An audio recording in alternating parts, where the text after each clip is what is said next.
നമസ്കാരം. അഘോരവിഷൻ ചാനലിൻ്റെ പുതിയൊരു എപ്പിസോഡിലേക്ക് ഏവർക്കും സ്വാഗതം. അഘോരവിഷൻ ചാനലിലൂടെ ഇന്ന് നമ്മൾ നോക്കാൻ പോകുന്നത് ചില സാമ്പത്തിക ബുദ്ധിമുട്ടുകളെ കുറിച്ചുള്ള പരാതികളും. പരാതി എന്ന് പറയുമ്പോൾ ആൾക്കാർ പറയും നമ്മൾ പരാതി പറയാൻ നിങ്ങൾ ആരാന്നൊക്കെ ചോദിക്കും. ചിലപ്പോൾ അങ്ങനെയല്ല ഉദ്ദേശിച്ചാണ്.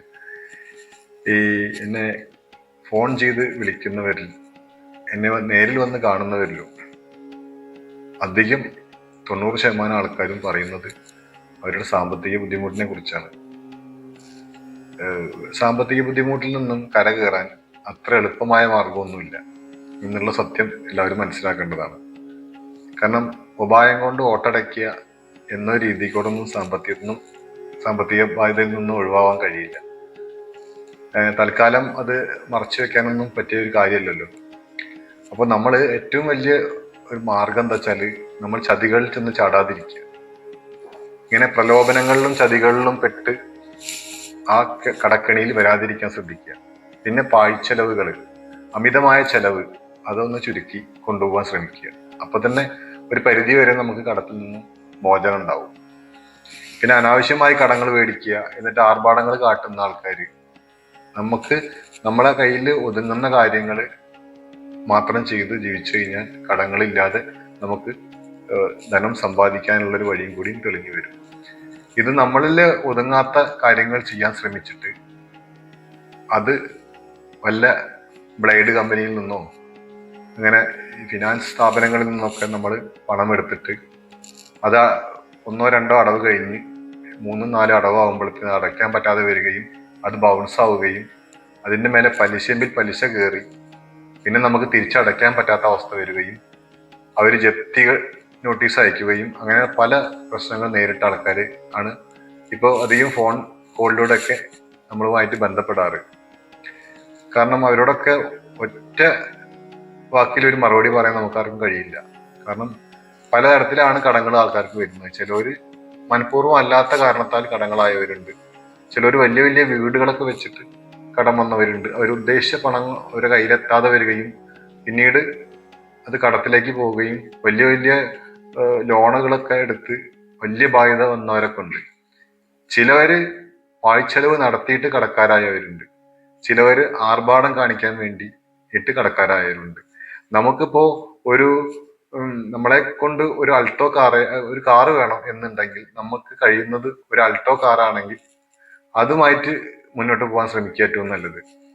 പക്ഷെ ആ ഒരു വ്യക്തി വിളിച്ചിട്ട് പറയാണ് അദ്ദേഹം ഒരു കാറ് മേടിക്കാൻ ആഗ്രഹിച്ചു, പക്ഷെ അയാളുടെ കയ്യിൽ ആദ്യം അൾട്ടോ കാറായിരുന്നു ഉണ്ടായിരുന്നത്. പിന്നീട് അദ്ദേഹം ഒരു BMW ബെൻസോ അങ്ങനത്തെ ഏതെങ്കിലും പ്രീമിയം കാറുകൾ അന്വേഷിച്ച് നടന്നു. അപ്പോൾ പ്രീമിയം കാറുകളൊക്കെ വാങ്ങിക്കാൻ ശ്രമിക്കുമ്പോൾ അതിനൊക്കെ 1 കോടി റുപ്യ, 80 ലക്ഷം, 70 ലക്ഷം, 60 ലക്ഷം അങ്ങനെ റേഞ്ചിൽ വരും. അപ്പൊ അദ്ദേഹം അതിന്റെ സെക്കൻഡ് ഹാൻഡ് ഒക്കെ അന്വേഷിച്ച് നടന്നു. അപ്പൊ സെക്കൻഡ് ഹാൻഡിനൊക്കെ അധികം മോഡൽ കൂടിയതൊക്കെ കിട്ടണമെങ്കിൽ ഒരു 30 ലക്ഷം, 35 ലക്ഷം, 20 ലക്ഷം അങ്ങനെ റേഞ്ചിൽ വേണ്ടി വരും. അപ്പൊ അദ്ദേഹം അന്വേഷിച്ച് എത്തി 3.5 ലക്ഷം റുപ്യക്ക് ഒരു ബെൻസ് കാറ് 2002 2001 അങ്ങനെ എന്തോ മോഡൽ വന്നു. ഇദ്ദേഹം ബെൻസല്ലേ ആഡംബരത്തിന് വേണ്ടിയിട്ട് കാർ എടുത്തു. ഈ കാർ എടുത്തപ്പോ ഇതിന്റെ സർവീസ് കുറച്ച് കഴിഞ്ഞപ്പോൾ ഇതിന്റെ സർവീസിന് വന്നു. അപ്പോൾ സർവീസ് കോസ്റ്റ് വന്നത് 30,000 രൂപയായി. പിന്നെ അതിന്റെ പാർട്സുകളൊക്കെ കൂടിയിട്ട് ഇയാൾക്ക് അപ്പൊ 1 ലക്ഷം റുപ്യ ചെലവായി. കാരണം 1 ലക്ഷം റുപ്യ ചെലവായി എന്ന് പറഞ്ഞ ഈ വ്യക്തി ആകെ കടം വാങ്ങിച്ചിട്ടാണ് ഈ കാറ് വാങ്ങിച്ചത്. അതിന്റെ മുകളിൽ അവിടുന്ന് പിന്നെ ഇത് ഇങ്ങനെ വണ്ടി വർക്ക്ഷോപ്പ് കയറ്റി ഇങ്ങനെ പണികളൊക്കെ ഉണ്ടെന്ന് പറഞ്ഞപ്പോ 1 ലക്ഷം റുപ്യോളം ചെലവ് വരും എന്ന് പറഞ്ഞപ്പോ ആ 1 ലക്ഷം റുപ്യയും വേറെ എവിടുന്നൊക്കെ കടം വാങ്ങിച്ചിട്ട് വണ്ടി പണിത്തിറക്കി.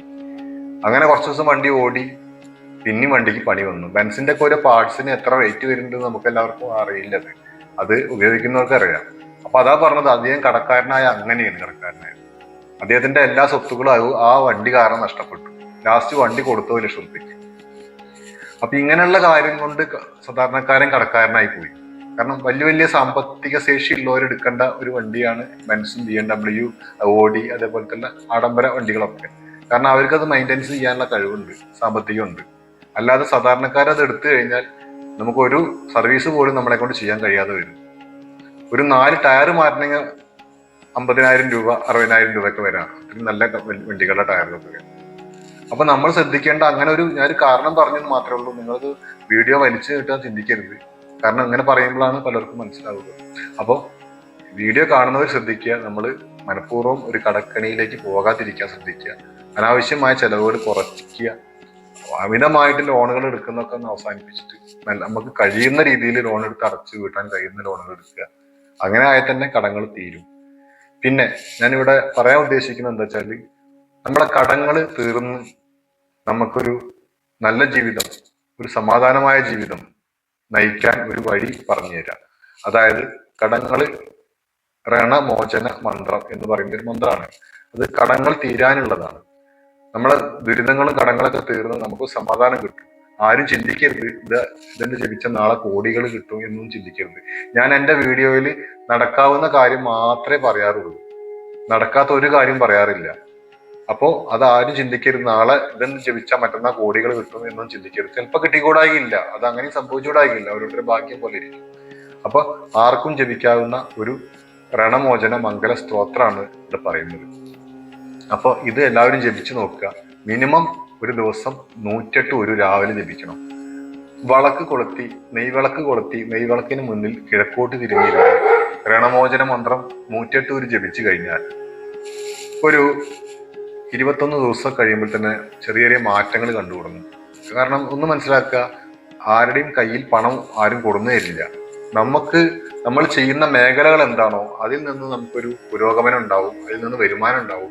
നമുക്ക് തൊഴിലില്ലെങ്കിൽ ആ തൊഴിലിലേക്ക് എത്തിപ്പെടാനുള്ള വഴികൾ തെളിയും. അല്ലെങ്കിൽ ബിസിനസ് ആണെങ്കിൽ ബിസിനസ്സിന് കച്ചവടം കൂടാനുള്ള വഴികൾ തെളിയും, അതിൽ നിന്ന് വരുമാനം കിട്ടാനുള്ള സാധ്യതകൾ കൂടും. ഇതൊക്കെയാണ് ഇത് പ്രവർത്തിക്കുന്നത്. ഇങ്ങനെയൊക്കെയാണ്. അല്ലാതെ നമ്മൾ വീട്ടിലിരുന്നിട്ട് ഈ മന്ത്രം ജപിച്ചുകൊണ്ട് നമ്മുടെ കയ്യിൽ ആരും പൈസ കൊടുന്നു തരില്ല എന്ന സത്യം എല്ലാവരും മനസ്സിലാക്കേണ്ടത്. അപ്പോൾ നമ്മൾ പറഞ്ഞു വന്നത് കടം തീരാനുള്ള, അല്ലെങ്കിൽ കടം കുറഞ്ഞു വരാനുള്ള, അല്ലെങ്കിൽ ജീവിതത്തിൽ മനസ്സമാധാനം കിട്ടാനുള്ള ഒരു സ്തോത്രമാണ്. ആ സ്തോത്രം ഇങ്ങനെയാണ്: മംഗലോ ഭൂമിപുത്രശ്യ രണഹർത്താൽ ധനപ്രദ സ്ഥിരാസിനോ മഹാകായ സർവകാമ വിരോധക. ഇതാണ് സ്തോത്രം. ഈ സ്തോത്രം ഭാർഗവ ഋഷിയാണ് രചിച്ചിരിക്കുന്നത്. അതുപോലെ തന്നെ ഇത് സ്കന്ദപുരാണത്തിലുള്ളതാണ്. അപ്പോൾ ഇത് ദിവസവും 108 ഒരു രാവിലെ നെയ്വിളക്ക് കൊളുത്തി അതിന് മുന്നിൽ കിഴക്കോട്ട് ദർശനമായിരുന്ന് 108 ഒരു ജപിച്ചു കഴിഞ്ഞാൽ, അങ്ങനെ 21 ദിവസം ജപിക്കുമ്പോൾ തന്നെ നിങ്ങളുടെ ജീവിതത്തിൽ പ്രകടമായ മാറ്റം കണ്ടു തുടങ്ങുന്നതാണ്. അത് മാത്രമല്ല, ഇത് സ്ഥിരമായിട്ട് നിത്യാഭ്യാസി ആനയെടുക്കും എന്ന് പറഞ്ഞ പോലെ സ്ഥിരമായിട്ട് ഉപയോഗിച്ചു കഴിഞ്ഞാൽ ജീവിതം തന്നെ മാറി മറിയാൻ ഇത് മാത്രം മതി. അപ്പോൾ ഈ സ്തോത്രം എല്ലാവരും ചൊല്ലുക സ്ഥിരം. അപ്പോൾ എന്തായാലും ഈ വീഡിയോ കണ്ടതിൽ എല്ലാവർക്കും നന്ദി. അതിനോടൊപ്പം തന്നെ ഈ നമ്മുടെ ചാനൽ ആദ്യമായിട്ട് കാണുന്നതെങ്കിൽ നിങ്ങളൊന്ന് സബ്സ്ക്രൈബ് ചെയ്ത് സപ്പോർട്ട് ചെയ്യണം. അതിനോടൊപ്പം തന്നെ നിങ്ങളുടെ ബെല്ലൈക്കനും ഒന്ന് അമർത്തണം. അതുപോലെ നിങ്ങളുടെ വിലയേറിയ അഭിപ്രായങ്ങൾ കമൻ്റായി രേഖപ്പെടുത്തുക. ലൈക്ക് വേണം. ഇങ്ങനെ എല്ലാ കാര്യങ്ങളും കൊണ്ടും മുന്നോട്ട് പോട്ടെ. നിങ്ങൾ നല്ല ഉജ്ജ്വലമായൊരു ഭാവി നിങ്ങൾക്ക് ഉണ്ടാവട്ടെ എന്ന് പ്രാർത്ഥിച്ചുകൊണ്ട് ഈ വീഡിയോ ഇവിടെ അവസാനിപ്പിക്കുകയാണ്. ഈ സ്തോത്രം സ്ക്രീനിൽ എഴുതിയിടുന്നതായിരിക്കും. നിങ്ങൾ ഇത് എഴുതിയെടുത്തിട്ട് പഠിച്ച് പ്രാക്ടീസ് ചെയ്തതിന് ശേഷം ജപിച്ചു തുടങ്ങുക ദിവസവും രാവിലെ. നന്ദി, നമസ്കാരം.